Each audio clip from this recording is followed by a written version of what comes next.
Beloved friends, I invite you to remember today that the bank of God is limitless, inexhaustible, and forever open to those who come with faith.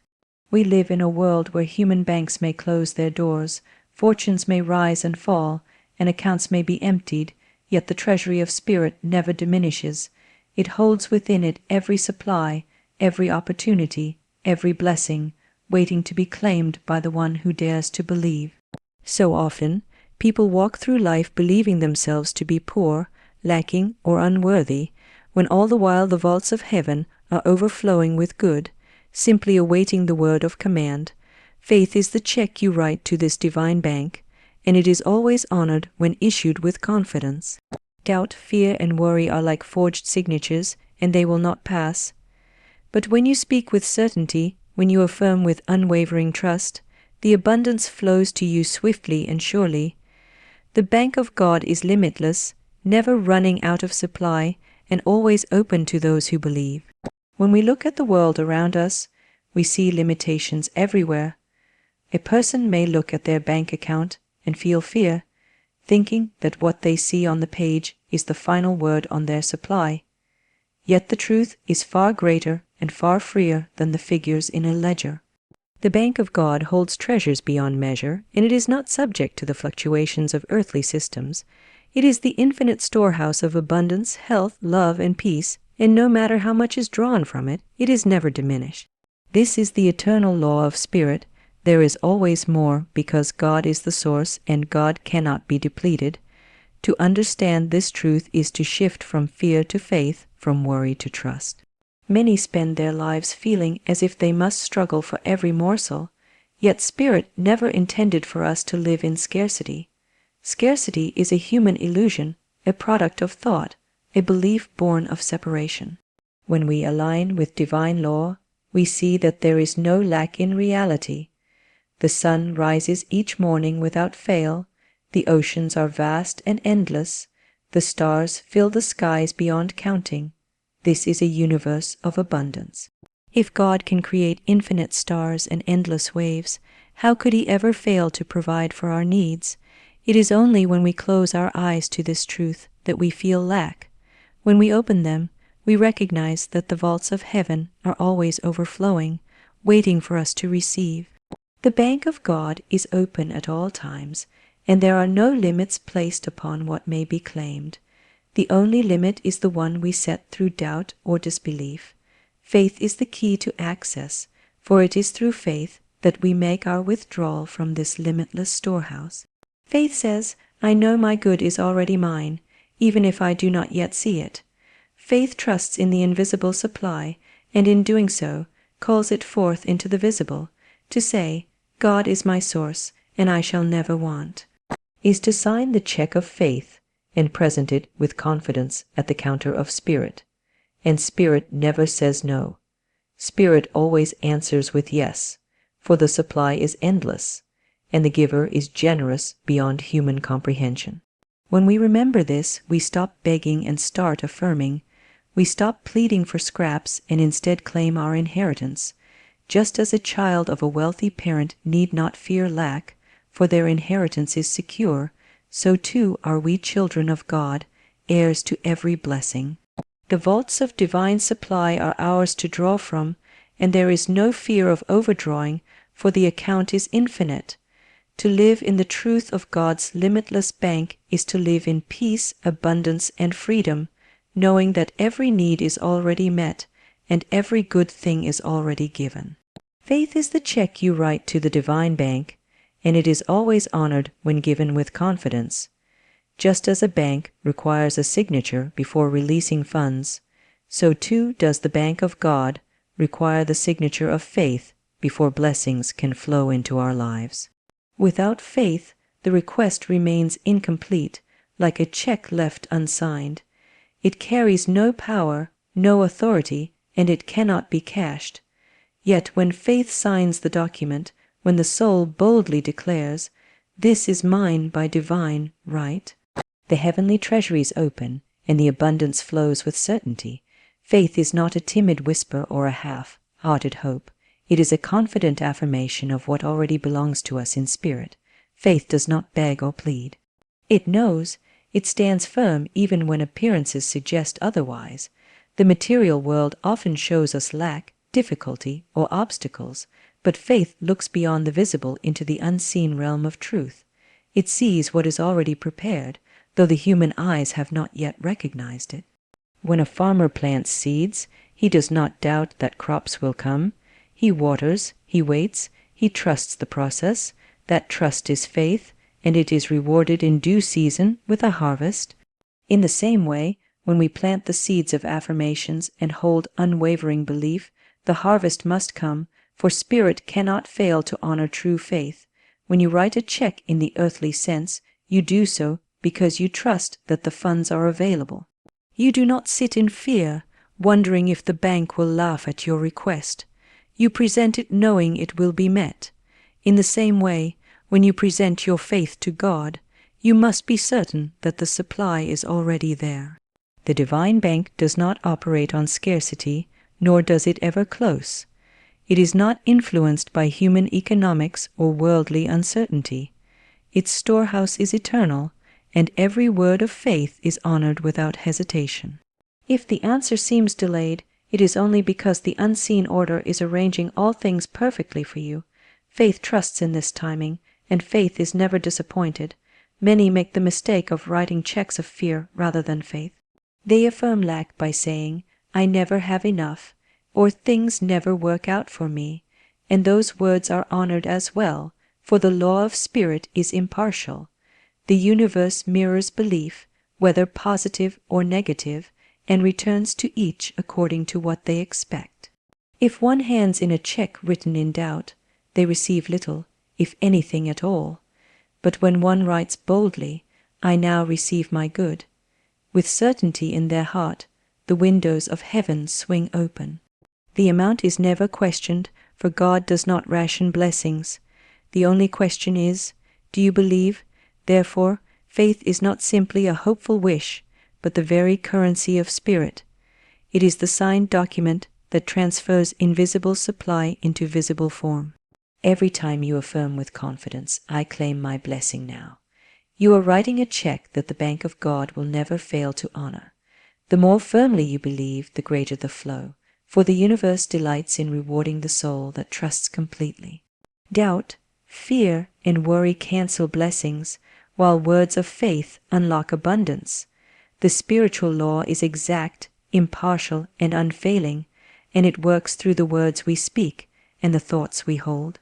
Every thought is like a seed planted in the fertile soil of the universe, and every word spoken is a command issued to the invisible forces of supply. When we speak words of faith, assurance, and confidence, the soil responds with growth and fruition. But when we speak words of fear, lack, and despair, those seeds too take root, producing results that mirror our inner state. This is why it is said that fear is faith inverted. It is the same creative power, but directed toward the negative. Just as faith draws abundance, fear draws limitation. When a person worries constantly about money, they are affirming lack in every thought. Each worried moment is like handing in a slip to the divine bank that says, "Do not release supply. I expect shortage." And the law, being impersonal, responds exactly to that belief. The universe mirrors our expectation without judgment. If we expect little, we receive little. If we expect loss, we experience loss. But when we boldly expect abundance and affirm it with unwavering conviction, the doors swing open. This is why Florence Scovel Shinn so often reminded her students to watch their words, for every casual statement is a declaration to spirit. To say, "I can't afford that," is to lock the treasury against yourself.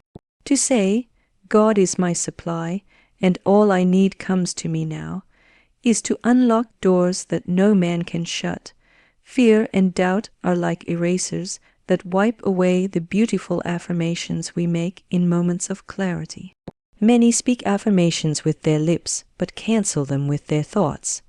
They may declare, "I am prosperous," but within their heart whisper, "I wonder if it will work." That inner contradiction weakens the command. Spirit responds to the dominant belief, not the fleeting words. This is why it is vital to cultivate unwavering confidence and to guard against the corrosive power of worry. Worry is imagination misused. It paints pictures of failure where faith would paint pictures of success.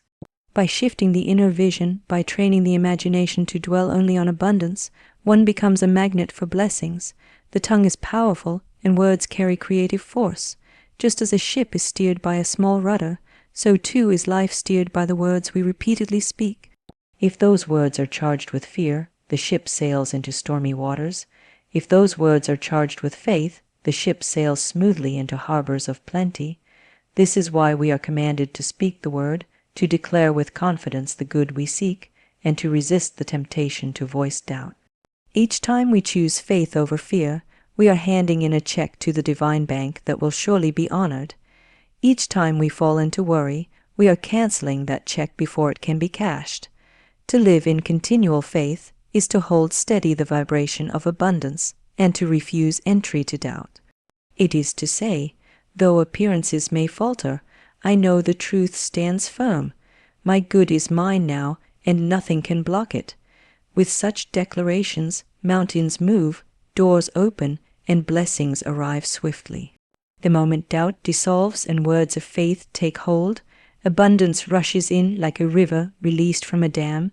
Spirit gives according to the measure of your expectancies. More faith draws little, great faith draws greatly. The universe is exact, and it mirrors what you believe is possible for yourself. If you expect crumbs, crumbs will come. If you expect a feast will be laid before you. Spirit does not withhold anything. It only responds to the container you bring. Imagine standing before a great ocean of supply, endless and overflowing. You approach with a thimble, and the ocean fills it. You approach with a bucket, and the ocean fills that too.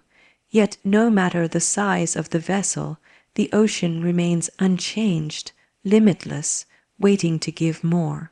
The difference is not in the ocean, but in the measure of your expectancy. Too often people limit themselves, not because the supply is limited, but because they cannot imagine receiving more than just enough to get by. They accept struggle as natural and abundance as rare, forgetting that they are heirs to an infinite kingdom. Spirit does not ration. Spirit does not say, this one deserves little, and that one deserves much. Spirit says, according to your faith, it is done unto you. The measure you believe possible becomes the measure you experience. If you see yourself as unworthy of wealth, health, or joy, you will unconsciously create conditions that mirror that belief. But if you affirm, I am worthy of all that is good, I expect miracles now. You enlarge your vessel, and the supply rushes in to meet your expanded vision. Expectancy is a magnet. It draws to itself the very things it confidently anticipates. When one wakes each morning with the thought, something wonderful is on its way to me today, that vibration goes forth and prepares the path for blessings to arrive. When one rises with dread or resignation, the day often reflects that outlook. Life is always echoing our inner state. It is willing to pour forth rivers of abundance, but it waits for us to open the channel wide. A narrow channel cannot carry a wide stream. Faith widens the channel, doubt narrows it. This is why the practice of affirmations is so powerful. Each declaration of good expands the consciousness to expect more, to receive more. To say, I am open to infinite blessings, is to stretch the capacity of your vessel. To say, my supply is endless, my opportunities are overflowing, my life is rich with good, is to align with the law of abundance. The words plant seeds of expectancy, and soon the harvest must appear. The greater the expectancy, the greater the manifestation. Look at the great dreamers and achievers of the world. They did not ask timidly. They did not say, just enough for me to survive. They dreamed boldly, expected greatly, and their faith drew forth great results. The same law applies to every soul. Spirit does not play favorites. It only honors the measure of faith. The one who dares to expect miracles, to expect overflowing abundance, to expect radiant health, is the one who receives accordingly. Therefore, each of us must examine the vessel we carry. Are we approaching the ocean of spirit with a teaspoon, a cup, or a great vessel? Are we expecting little or much? For as surely as the sun rises, spirit will fill what we bring. The law is exact, unchanging, and eternal. According to your faith, according to your expectancy, so shall it be. Lack is only an illusion. True reality is endless provision, health, joy, and peace. The human mind, conditioned by appearances, often sees shortage, limitation, and insufficiency. It looks at an empty wallet or a dwindling bank account and declares, "This is my truth." Yet appearances are but shadows cast by thought. They are not reality, but reflections of belief. Spirit knows no lack, for spirit is fullness itself. Just as darkness is nothing more than the absence of light, so lack is nothing more than the absence of awareness of abundance. The moment light shines, darkness vanishes. The moment faith awakens, lack dissolves. When you believe in lack, you are hypnotized by a lie.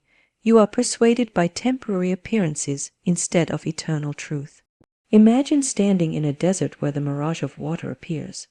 Though the eyes insist water is there, the truth is different. In the same way, when your senses declare, "There is not enough," the higher reality proclaims, "All that you need already exists."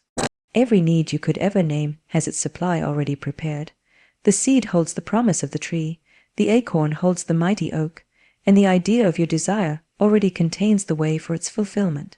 Spirit would not place within you a longing without also preparing the means to satisfy it. The world teaches that resources are scarce, that opportunities are few, that you must struggle and compete to have your portion.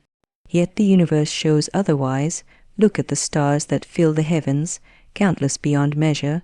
Look at the grains of sand on the shore, the leaves upon the trees, the drops of water in the ocean. Does this look like a God of limitation? Everywhere in nature there is excess, overflow, and abundance. The rose does not stop at one petal. It blooms in layers of beauty. The fruit tree does not bear a single fruit. It gives in plenty. Spirit's signature is generosity, and it is written in all creation. Lack persists only where belief sustains it. A person who continually declares, "I can't afford this," or "There is never enough for me," is writing laws into their experience. Their words and thoughts weave the fabric of their reality. But the moment they turn to truth and declare, "God is my unlimited source, my supply is endless, and every need is already met," the illusion begins to dissolve. Spirit responds not to appearances but to faith. As consciousness shifts, so too do circumstances. Opportunities appear, doors open, resources flow, and what once seemed impossible becomes natural. True reality is endless provision, for God is infinite, and we are expressions of that infinity. True reality is health, for life itself is wholeness, and illness is but a distortion of that harmony. True reality is joy, for the soul is meant to sing, not to suffer. True reality is peace, for the heart that rests in God knows no fear. When you claim this truth, when you hold fast to it despite appearances, you dissolve the illusion of lack and step into the kingdom of abundance that has been yours all along. Your good cannot be withheld. Claim it now by divine right, for it already belongs to you. The law of spirit is perfect, and it does not make mistakes. Every soul is born into this world with a portion of good that is already theirs by divine inheritance. It is not something to be begged for, nor something to be earned by toil or struggle. It is not at the mercy of chance, luck, or circumstance. It is established, complete, and waiting to be received. Just as a seed contains within itself the blueprint of the tree, so your life already holds the design of your blessings. What belongs to you cannot pass you by. So many live in fear that opportunities will slip away, that someone else will take what should have been theirs. or that destiny has overlooked them. Yet such fears are illusions, born of a false belief in separation. Spirit never forgets, never misplaces, never withholds. The good that is yours is marked with your name, and no one else can claim it. If it seems delayed, it is not denied. It is simply preparing to arrive at the right moment, in the right form. Faith trusts in this timing, while fear frets and worries. But worry does not hasten blessings, it only clouds the vision. Faith, on the other hand, clears the way and hastens fulfillment. To claim your good is to stand in your authority as a child of the infinite. It is to say, "This is mine now, by divine right," and to refuse every suggestion of lack or limitation. It is not arrogance to affirm your inheritance. It is obedience to truth. Just as a legal heir does not hesitate to claim their rightful portion, so too should you boldly claim what Spirit has already assigned to you. The universe responds to boldness, to certainty, to the clear declaration of truth. Timid requests falter, but confident affirmations open the floodgates. Your good does not compete with another's good. There is no shortage in the divine storehouse. If one person prospers, it does not mean less for you. If one person finds love, it does not mean love has run out for others. The supply is infinite, and the blessings are individually tailored. What is yours is for you alone, and it comes in a form that no one else could truly receive. This is why envy and comparison are wasted energy. Instead of looking at another's portion and wondering why it is not yours, affirm with joy, "My good is on its way to me now, and nothing can block it." Every affirmation of faith is a claim ticket. When you declare, "I now claim health, wealth, love, and perfect self-expression by divine right," you are acknowledging what has been yours all along. You are stepping into alignment with truth and allowing Spirit to deliver it in full. The law is exact. What is yours cannot be withheld. It awaits your recognition, your declaration, your bold acceptance. The moment you claim it, with no doubt in your heart, you open the door and your good comes rushing in.